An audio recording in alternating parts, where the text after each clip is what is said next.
गंगा में धोया गया पाप आखिर जाता कहाँ है? पुराणों और लोक कथाओं में गंगा को पवित्रता का प्रतीक माना गया है। कहा जाता है कि गंगा में स्नान करने से सारे पाप धुल जाते हैं।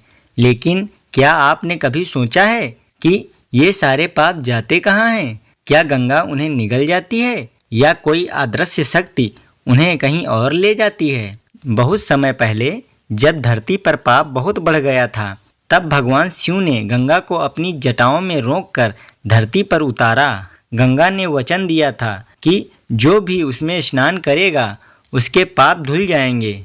लेकिन पाप कोई भौतिक वस्तु तो होता नहीं है जो बहकर समुद्र में चला जाए। तो गंगा ने ब्रह्मा से पूछा, इन धुले हुए पापों का क्या होगा? ब्रह्मा मुस्कुराए और बोले, हर बार जब कोई पाप गंगा में धुलता है वह पाप रूप बदल लेता है। वह मनुष्यों के भीतर के अहंकार में बदल जाता है।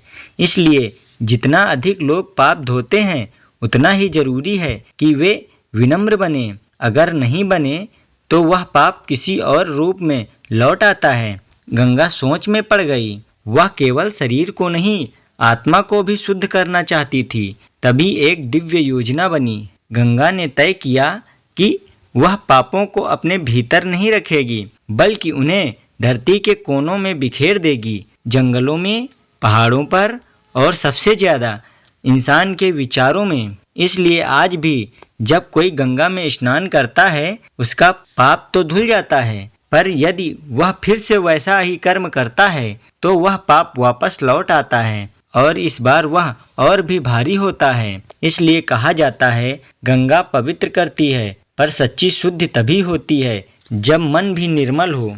तो अगली बार जब आप गंगा में स्नान करें तो केवल शरीर नहीं, मन को भी पवित्र करने का संकल्प लें, क्योंकि गंगा में धोया गया पाप हवा में नहीं उड़ता, वह वहीं रहता है आपको दोबारा आजमाने के लिए।